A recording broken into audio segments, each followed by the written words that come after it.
এইখিনিতে আৰু এটা কথা ক'ব লাগিব যেন জুবিন দাই বহু ঠাইতে বৃক্ষৰোপণ কৰিছিলে। সেই বৃক্ষৰোপণ কাৰ্যসূচীটো দেখা পাই আমাৰ মুখ্যমন্ত্ৰী ডাঙৰীয়াই কি কৰিলে, জুবিন দাক ফ'ল' কৰি অমৃত বৃক্ষ আন্দোলন বুলি পেলাই আঁচনি এটা কৰি দিলে। আৰু গটৰ মহিলাসকলৰ দ্বাৰাই 17 ছেপ্টেম্বৰৰ দিনাখন এই বিশ্ব ৰেকৰ্ড কৰিবলৈ সক্ষম হ'ল গটৰ মহিলাসকলৰ জৰিয়তে জুবিন দাক ফ'ল' কৰি, কেৱল জুবিন দাক ফ'ল' কৰি। আৰু এইবাৰ সুলভ মূল্যৰ দোকানত নিমখ বিতৰণ কৰিছে দালি চেনিৰ লগতে। জুবিন দাই প্ৰায়ে কৈছিল, মই নিমখ নহ'লে যেনেদৰে আঞ্জা সোৱাদ নালাগে, ঠিক তেনেদৰে মই নহ'লেও অসমবাসী ৰাইজৰ ভাল নালাগে।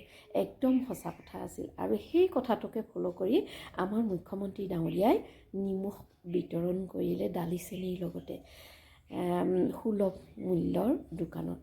বাৰু, যদি কেৱল নিমখটোৱে দিয়া হয়, ৰাইজে পটককৈ গম পাব যে সেই জুবিনদাৰ ডাইলগটোৰ কথা বা জুবিন দাক ফ'ল' কৰা বুলি। সেইবাবে মুখ্যমন্ত্ৰী ডাঙৰীয়াই লগতে দালি আৰু চেনিখিনিও দি পেলাই সেই কথাটোৰ পৰা অকণমান আঁতৰি থাকিলে।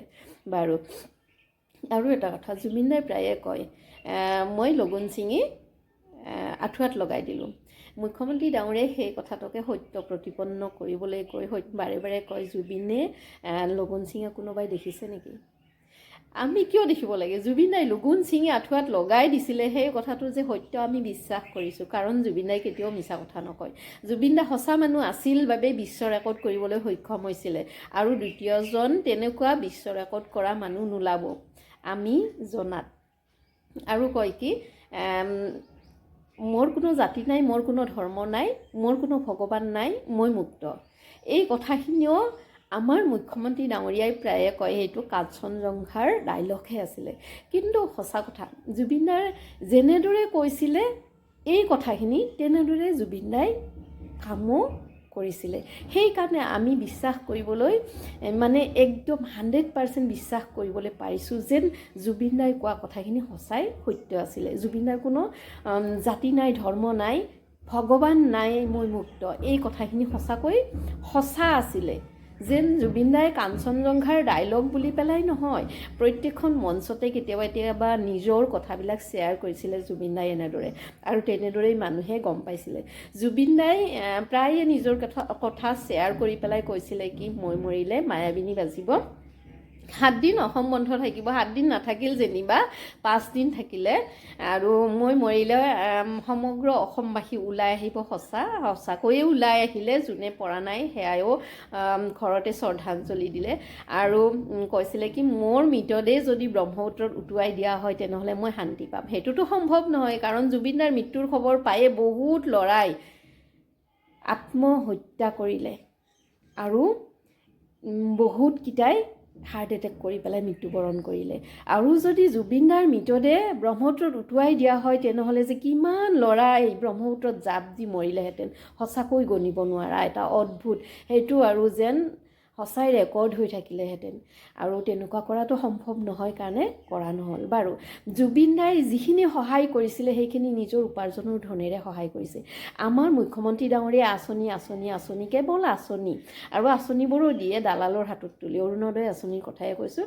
মুখ্যমন্ত্ৰী ডাঙৰীয়াই আঁচনিৰ যোগেদিহে, চৰকাৰী ধনৰ যোগেদিহে সাধাৰণ মানুহক সহায় কৰিছিলে। আৰু সেই সাধাৰণ মানুহখিনিয়ে পাইছে নে নাই সেইটোৰ প্ৰতি অকণমানো লক্ষ্য ৰখা নাছিলে, কাৰণ অৰুণোদয় আঁচনিখন কেৱল দালালৰ হাতত তুলি দিছিলে। হাজাৰ হাজাৰ টকা লৈ পেলাই ফৰ্ম ফিল আপ কৰিছে, আৰু যোনে 1000 টকা দিব পাৰিছে তেওঁ অৰুণোদয় আঁচনিখনত অন্তৰ্ভুক্ত হ'ব পাৰিছে, আৰু যোনে দিব পৰা নাই তেওঁতো আৰু সেই আঁচনিখনৰ পৰা বঞ্চিত হৈছে। গতিকে দিব নোৱাৰাখিনিয়ে হ'ল একদম পাব লগা মানুহ, কিন্তু সেইখিনিয়ে পোৱা নাই, পাবলগীয়াখিনিয়ে পোৱা নাই, নোপোৱা আৰু যিখিনিয়ে পাব নালাগে সেইখিনিয়ে পাইছে।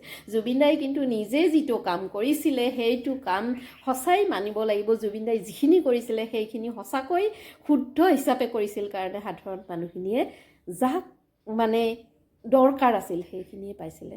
আমাৰ অসমৰ মুখ্যমন্ত্ৰী ডাঙৰীয়াই চৰকাৰী ধনহে বিলাইছিলে, জুবিন দাই নিজৰ উপাৰ্জনৰ ধন বিলাইছিল যেন, সেইকাৰণে সেইখিনি কষ্টও কৰিছিল, আৰু যোনে পাব লাগে তেনেই পাইছিল। আৰু বিশ্ব ৰেকৰ্ড কৰিবলৈ সক্ষম হ'ল, কাৰণ জুবিন দা সঁচা মানুহ আছিলে, সঁচা অন্তৰৰ মানুহ আছিলে। সেইকাৰণে জুবিন দা বিশ্বৰেকৰ্ড কৰিবলৈ সক্ষম হ'ল জুবিন দাই। আৰু জুবিন দাৰ নিচিনা তেনেকুৱা দ্বিতীয়জন নোলাব আমি জনাত। আৰু জুবিন দাক হত্যা কৰা হত্যাকাৰী কেইজনক 14 বছৰ কাৰাদণ্ড দিয়ে সামৰি ৰখা মুখ্যমন্ত্ৰীজনৰ কথাখিনি আমাৰ ভাল নালাগিল। সেইদিনা এটা ভিডিঅ' পালোঁ যেন জুবিন দাক হত্যা কৰা হত্যাকাৰী কেইজনক 14 বছৰ কাৰাদণ্ড দিছে। 14 বছৰ কাৰাদণ্ড যে দিয়া হ'ল, ফাঁচি দিয়া কিয় নহ'ল?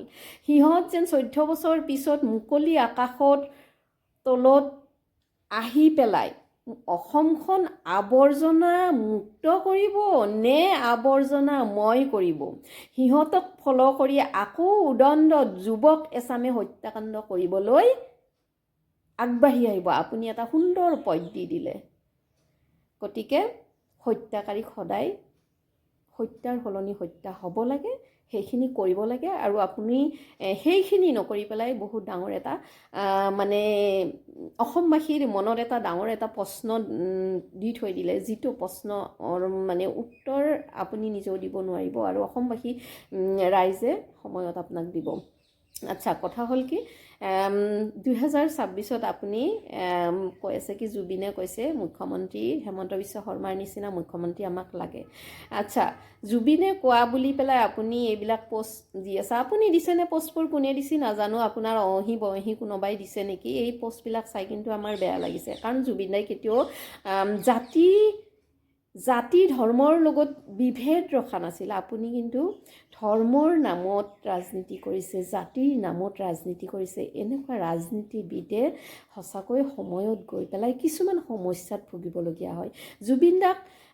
জুবিন দা বাটৰ কাঁইট আছিল কাৰোবাৰ, সেইকাৰণে জুবিন দাক মানে বাটৰ কাঁইট আঁতৰাই পেলাই অসমখনক হাতৰ মুঠিত ৰাখিম বুলি যিসকলে চেষ্টা কৰিছিল, সেইসকলে কিন্তু বহুত সমস্যাত পৰিছে বৰ্তমান সময়ত।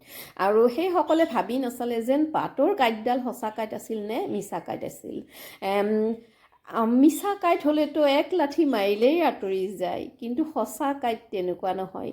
সঁচা কাঁইট আছিলে কাৰণে বিশ্ব ৰেকৰ্ড কৰিবলৈ সক্ষম হ'ল, যিটো ৰেকৰ্ড হয়তো আকৌ আমাৰ অসমবাসীৰ দ্বিতীয়জন মানুহে কৰিব নোৱাৰিব। বাৰু যা নহওক, পিছৰটো পিছত দেখা যাব, সময়ে উত্তৰ দিব। এতিয়া কথা হ'ল জুবিন দাক হত্যা কৰা হত্যাকাৰী কেইজনৰ ফাঁচি কিয় নহ'ল? তেওঁলোক 14 বছৰ পিছত আকৌ কিয় আমাৰ অসমখন আৱৰ্জনাময় কৰিবলৈ, সেইটো প্ৰশ্নৰ উত্তৰ আমাক লাগে।